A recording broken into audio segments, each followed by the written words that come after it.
안녕하십니까. 박상봉의 통일러입니다. 오늘은 자유 빠진 평화는 허구라는 제목입니다. 이 말은 지난 통일 전이죠. 헬무트 콜 총리가 1989년 12월 18일 동독의 드레스덴을 방문해서 동독인들에게 이렇게 얘기를 했습니다. 여러분, 자유 빠진 평화는 호구입니다.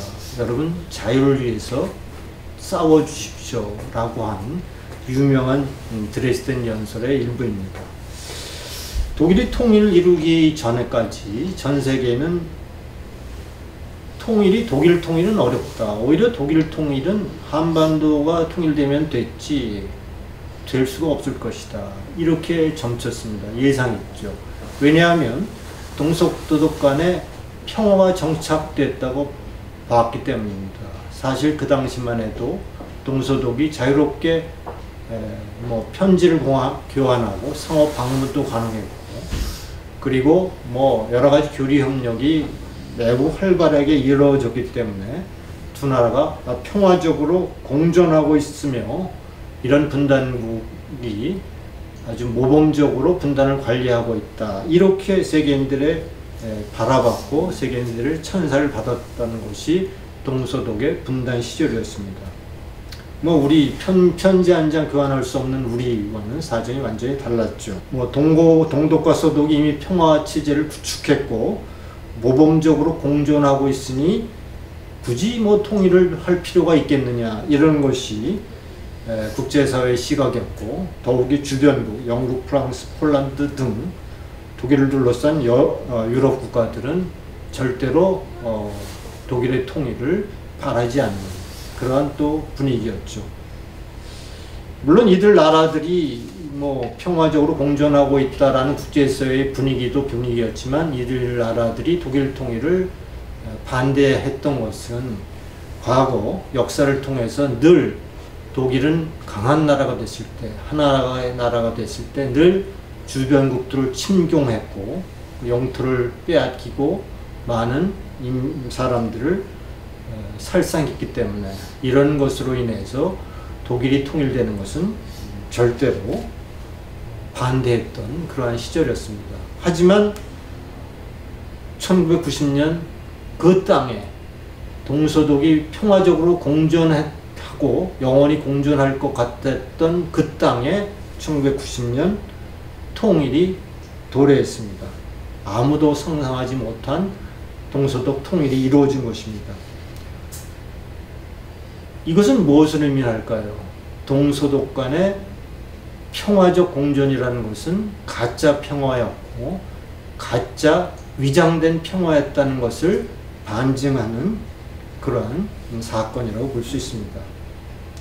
전 세계의 찬사를 받던 동서독 간 평화 정착이 깨져버리고 말한 거죠. 독재자와의 평화가 가짜임을 웅변하는 것이었고, 평화는 백성을 주인으로 섬기는 권력이라야 가능하다는 사실을 다시 한번 입증해 준 사건이 바로 독일 통일의 역사적 사건이었다고 생각할 수 있습니다. 1989년 12월 18일 당시 서독의 콜 총리가 동독당 드레스덴을 밟았습니다.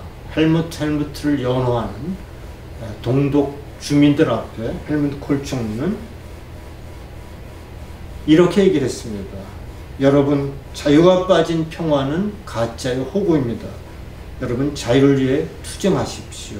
이렇게 연설했습니다. 그리고 90개월 만인 1990년 10월 3일 독일은 통일을 이루어냈습니다. 물론 자유민주 통일입니다. 헬무트 콜 총리가 드레스덴을 찾았을 때는 베를린 장벽이 붕괴된 지 40일 만의 일이었습니다. 최근에 헌법 개정 투기 자문위원들의 개헌안이 공개됐는데 참 많은 충격을 받고 있습니다. 헌법 전문가 4조 등 대한민국의 정체성을 규정하는 그러한 조문에서 자유라는 단어를 빼버린 것입니다. 전문의 자유민주적 기본 질서를 더욱 확고히 하여 라는 문장은 자유롭고 평등한 민주사회의 실현이라고 바꾸었으며 통일조항으로 불리는 4조는 자유민주적 기본질서에 입각한 평화통일을 이 문장에서 자유를 빼고 민주적 기본질서에 입각한 평화통일로 바꿨습니다. 자유를 뺀 민주주의는 중국의 민주주의, 북한의 민주주의, 나아가 동독의 민주주의와 다를 바 없습니다. 북한의 공식 명칭은 조선민주주의 인민공화국이며 과거 동독의 국호도 독일 민주주의 공화국이었습니다. 지난 1월 2일 독일의 주요 일간지 데어 타게 슈피겔이 중국을 서한국이라고 부르는 사람도 있다고 보도한 바 있습니다. 중국과 북한의 정치와 일치하고 있다고 보도한 것인데요. 북한의 민주주의, 중국의 민주주의가 수렴하고 있다는 보도죠. 이 보도와 함께 최근 헌법 개정 자문위원, 특히 자문위원들의 이러한 헌법 개정안을 보면서 자유가 빠진 남한마저 중국, 북한, 한국이 하나의 민주주의로 수렴되는 것인지 아닌지 걱정이 앞섭니다. 우려스럽다고 하지 않을 수 없습니다. 평창올림픽과 관련돼서 북한의 갑질이 상상 이상입니다. 유럽 언론도 이것을 누차 보도하고 있습니다. 문재인 정부는 평창올림픽이 평화올림픽이라고 강조하고 있습니다. 평화올림픽을 주장하며 한미 군사훈련도 연기한 바 있습니다. 하지만 북한은 평화올림픽 전야제에 평양에서 대규모 군사 퍼레이드를 예정하고 있습니다. 그것도 4월 20일 인민군 창건일을 2월 8일로 급조해 벌리고 있는 또 하나의 정치적 선동입니다. 급기야 1월 23일자 독일의 데어 타게스 슈피겔의 호이크트 기자가 평창 동계올림픽을 김정을의 동계올림픽이라고 보도하고 나섰습니다. 독재자 김정은이 모든 관료 행사를 결정하고 있고 행사의 조건과 시기와 일정들을 빠짐없이 김정은이 결정한다는 그러한 기사를 올린 바 있습니다. 또한 며칠 전에는 평양이 평창을 도둑질하고 있다는 독일 언론의 보도도 있었습니다. 북한은 22명의 선수에 약 500명의 임원단, 공작원, 응원단을 등을 보내며 이들은 메달에는 전혀 관심이 없고 오직 북한을 고립으로부터 탈출시키려는 임무를 띈 공작원 밀사라고 보도하기도 했습니다. 자유한국당도 평창올림픽이 북한이 운전대를 잡고 문재인 대통령이 조수석에 앉아있는 형국이라며 평창올림픽이 김정은의 선전선동의 장이 될 것을 우려한 바 있습니다.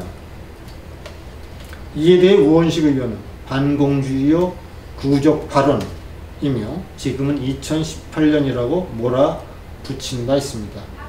그렇다면 의원에게 묻고 싶습니다. 미국 등 밴쿠버 회의에 참석한 20개국 외교부 장관이나 독일 언론의 보도가 우 의원이 생각하듯 반공주의요 구구적 발언인지 반문하지 않을 수 없습니다. 아니면 우원식 원내대표의 사고가 여전히 70년대, 80년대의 운동권 사고에 머물러 있는 것이 아닌가 또한 반문하게 됩니다. 독일 언론이 뭐라고 얘기했습니까? 밴쿠버 회의 결과를 얘기하면서 남북한이 벌이고 있는 최근의 남북 화해 정책에 20개국 외무장관들이 이러한 화해 정책을 수장시켰다, 격침시켰다 이런 보도도 나오고 있습니다.